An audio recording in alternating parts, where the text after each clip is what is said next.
So, it's getting a little cold again. You see me in my almost winter outfit and beautiful lake. And do you see like the moon over there? Oh my god. You can't actually see how beautiful it is. But when I look there, oh my god, it's like full moon and it's so bright and shining. It's so amazing. So I'm like right now listening to this audiobook. Actually, it's a I'm reading the book and listening to the audiobook on the side by a mystic called Neville Goddard. He's actually an American, and he lived in the early 20th century, where he wrote a lot of books. And one thing that stood out to me, and is just very inspiring, and he was talking a lot about, one thing he mentioned is that do not try to change other people. They are just mere messengers, basically, showing you your own reflection. And you need to reevaluate yourself and change your own perception of yourself. Then other people, they will just follow and reflect that. And it's really interesting because I can definitely see the truth in it, and it makes no logical sense. You think, okay, but other people, they're just theirs, they're just them. I am myself.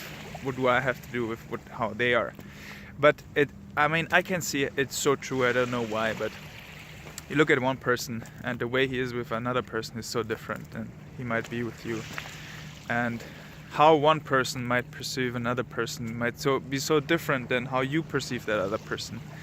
So, there is not really so much objectivity in that, in reality in general, and how we perceive other people. It's so subjective. And I believe more and more that, everything, on one level, it's very subjective. On a very fundamental level, when we go deeper, it becomes probably very universally true. But as long as we are conscious only on the surface, and we are identified with this body, with this person, with myself, as I perceive myself, with my thoughts, as long as we are identified, I think it's very, very subjective, everything. And I can see how, when I really change how I look at myself and what I think about myself, then oftentimes this gets immediately reflected how other people behave towards me and how I behave towards them. So it's really powerful. It's a really empowering idea and approach, because when you can see that other people are just a messenger, you don't really need to get like offended or emotional or upset when they behave in a certain way, because you can then just take that and say, oh, this is interesting, now let me really look into myself and see what can I learn from that. How is that possibly a reflection of what's going on inside of me? And then it becomes a constant impulse for growth. Because, and this is one thing that Neville always speaks about, there's one book I can definitely recommend. It's called Feeling is the Secret. And he talks about how everything in the outside world is really just a mere reflection of our inside world. And in every major spiritual tradition, they have been saying this in one way or another.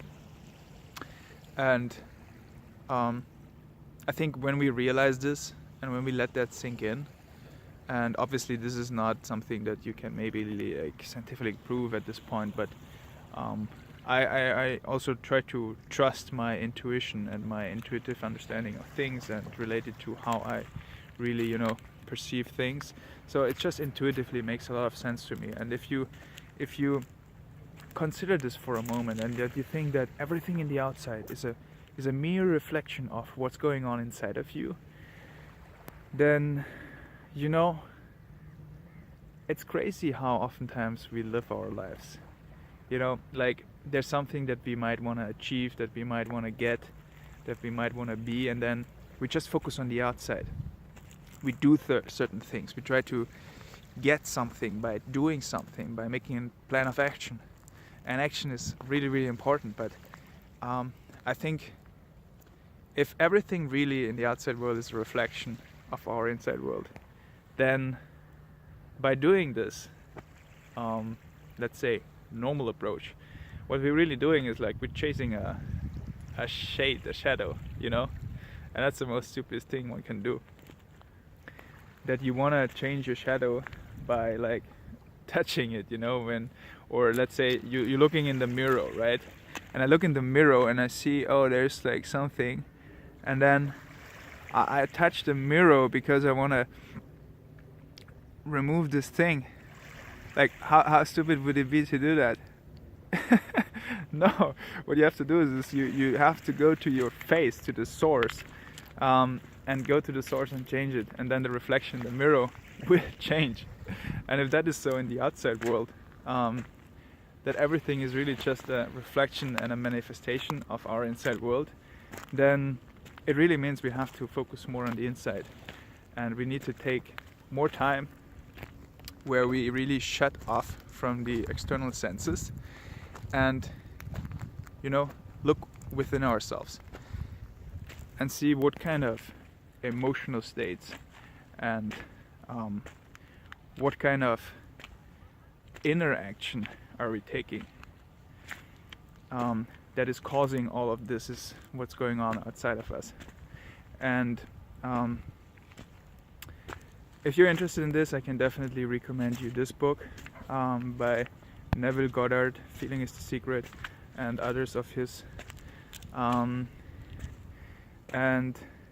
yeah, I'm wondering what you think about this. If you have any idea where this could apply in your life, that you think maybe something in the outside is like a reflection of your inside, and that maybe you could actually focus a bit more time in the inside, and it would help you, and maybe not focus so much on the reflection in the mirror, I would be really, really curious what that might be in your life and where you might be able to apply that. And if you're more interested in the subject, just leave a comment. Let me know what your thoughts are, and give me a thumbs up, and I'll see you next week, guys. Bye.